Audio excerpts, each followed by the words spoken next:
The air on the station felt sterile, like it always did. Filtered clean through 27 carbon cycles, recycled 1,000 times more. But beneath the pristine surface of EOS Gateway, tension clung to the corridors like static. People didn't speak much here anymore. Not since the vote. Not since humanity had been banned. It happened quietly. One press release buried in a flood of diplomatic chatter. One sentence lost in the noise of 100 alien languages. Effective immediately, Terran species privileges within Galactic Council territories are revoked. They didn't call it exile, not officially. But that's what it was, and while most of Earth sat in stunned silence, watching ambassadors return with empty eyes and hollow words, some people got to work. They didn't protest. They didn't beg. They built.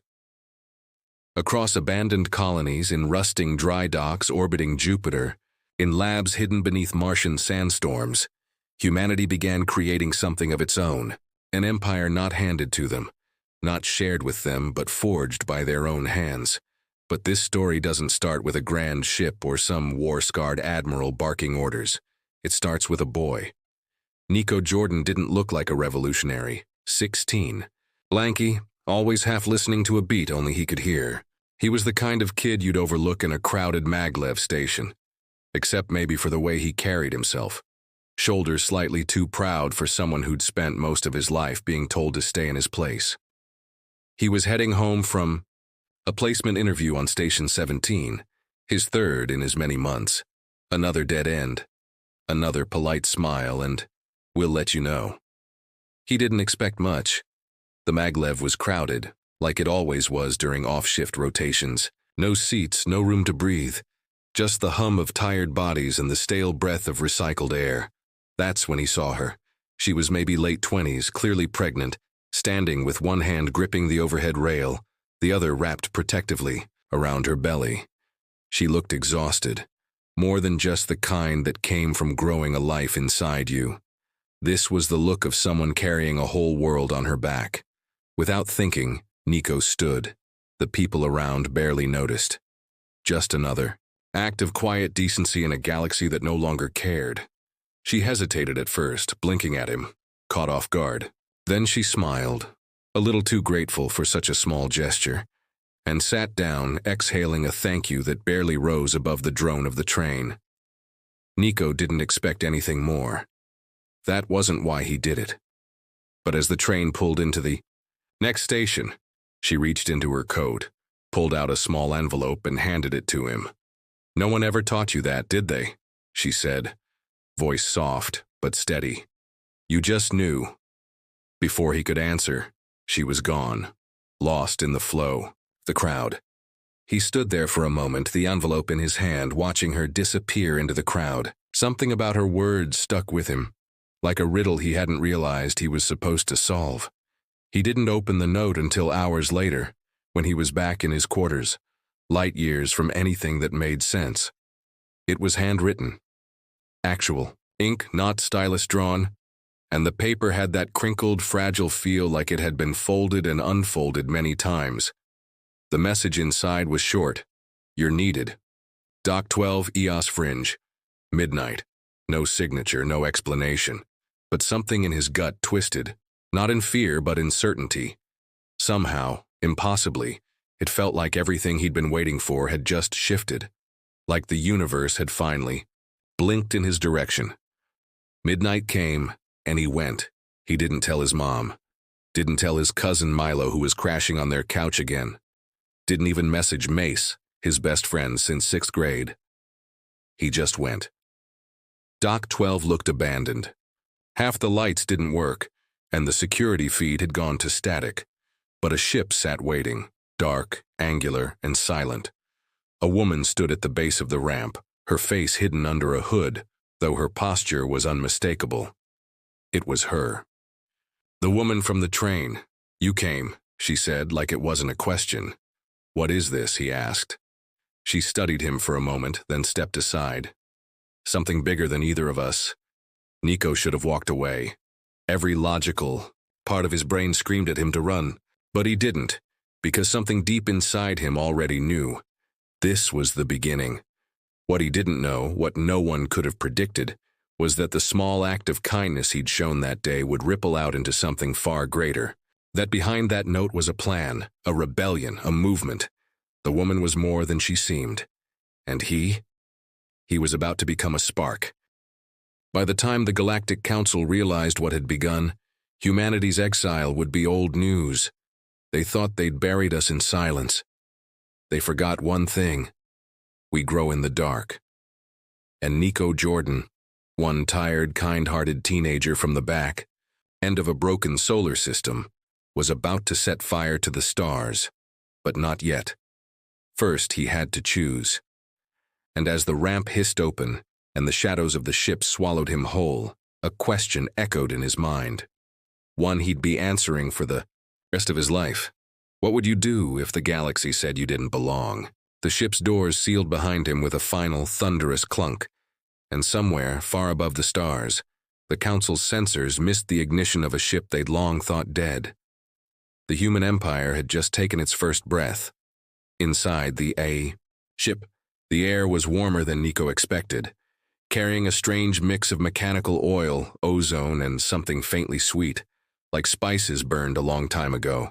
The lights were low, flickering strips along the floor guiding him through the corridor. Every footstep echoed softly, making him feel like the place had been asleep, and he'd just woken it up. The woman walked ahead, her cloak trailing behind. Her like she belonged here, like this ship recognized her weight. She didn't look back. He had 1,000 questions all crawling to the front of his mouth, but none of them came out.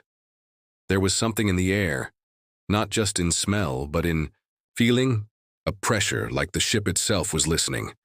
They passed a doorway with a nameplate half melted off. Just beneath the corrosion, he saw old Terran markings. Military. The ship had been human-made. That much was clear. But this wasn't some rusty freighter or forgotten cargo hauler.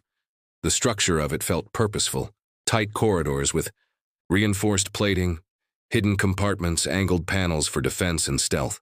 It wasn't big, but it had teeth. The woman finally stopped in a small chamber near the center of the vessel, a circular room with screens arranged like petals around a worn command chair. She pulled her hood down and turned to him. Her hair was dark and pulled into a braid that looked like it had been tightened one too many times. Her face was sharp, eyes steady, jaw locked in quiet tension. She looked like someone who hadn't slept properly in years but couldn't afford to stop. "My name is Commander Arlen Reyes," she said. "And if you're here, it means you've been chosen." Nico blinked. Chosen for what? She didn't smile. To be part of something that matters. "I'm just a kid," he said, trying to laugh. "I mean, I don't even have a placement yet. I'm not special." Her eyes narrowed just a fraction. No one starts special. They make themselves that way. She stepped toward one of the screens and tapped a series of commands into the console. A hologram flared to life in the air. Planetary systems marked in red, patrol routes, names, and numbers blinking along a wireframe grid. "This," she said, "is the new border." He stepped closer, studying the map. Most of the red-marked zones were around Council territory, but scattered far beyond them in the outer reaches of unexplored space were dozens of small blue markers, barely visible. Unregistered, unofficial, human. When the Council banned us, Arlen continued, they expected submission. They thought we'd fall apart, but some of us knew better. We remembered history. Every time humanity's been pushed down, we got back up meaner, smarter, stronger. Nico stared at the map. So all those markers, colonies, not colonies, outposts, shipyards, safe houses, training centers, and yes, some are building. New settlements, we're rebuilding. Not under their rules, not under their watch. We're not asking to be let back in. He felt a chill crawl up his spine. We're making our own empire, she nodded slowly. We already have. That sentence hit different. It wasn't a goal, it was fact. He thought of Earth, still limping along under rationing and political chaos. He thought of the recruitment posters showing smiling officers on ships that didn't exist anymore. He thought of all the kids from his school who had signed up for council training programs just to be told their applications were null, all D, the doors that had slammed shut. And now one had opened right in front of him. But why me? He asked. Why a note on a train? Arlen tapped another key, and a small window opened on the screen. His face, younger by a few years, appeared in a video feed. It was grainy, but clear enough to show him at a protest outside the Terran embassy, shouting, holding a hand-painted sign, getting pushed back by security droids. You've been watched, she said. Not just for that, for a lot of things. You speak up, you don't back down, you give your seat to a stranger because it's the right thing to do, not because it benefits you. Nico looked away, uncomfortable. I didn't know anyone was watching. That's the point, she said. We're not looking for heroes. We're looking for people who do the right thing when no one's watching. He didn't know what to say to that. Arlen walked toward a side door and paused, hand resting on the panel. You can leave, right now. Walk out of this ship, and no one will stop you. You'll forget this ever happened. Nico didn't move. She gave a half nod like she'd expected that. Follow me. They passed into another chamber, this one humming with activity. Screens, machinery, racks of weapons under lock. Two people stood near a table speaking in low voices. One of them, a tall woman with copper skin and a cybernetic implant running along her jaw, glanced up and gave Nico a measured look. The other was younger, maybe a year older than him, leaning against the wall with arms crossed. He had the easy, restless confidence of someone who'd been born in motion. This is Command Center Alpha, Arlen said. You'll be briefed here. Then, if you still want to join, training starts tomorrow. Nico glanced around, the scope of everything finally settling in his chest like a weight. This wasn't just a secret group, it was a full operation. Real gear, real planning, real stakes. What exactly are we training for? He asked. The tall woman smiled faintly. You ever hear of the Ghost Fleet? He shook his head. Good, she said. You're not supposed to. That's us. They think we're myths, the younger guy said. Ships that shouldn't fly, people who don't exist. But we're out there.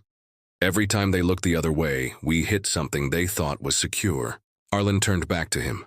You won't be a soldier right away, but you will matter.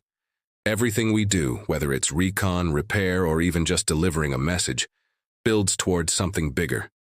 Nico ran a hand through his hair. This is a lot, the young man clapped him on the back. It gets heavier, but you'll grow into it. He couldn't tell if he was joking or not. Arlen walked to a locker, unlocked it, and pulled out a small device.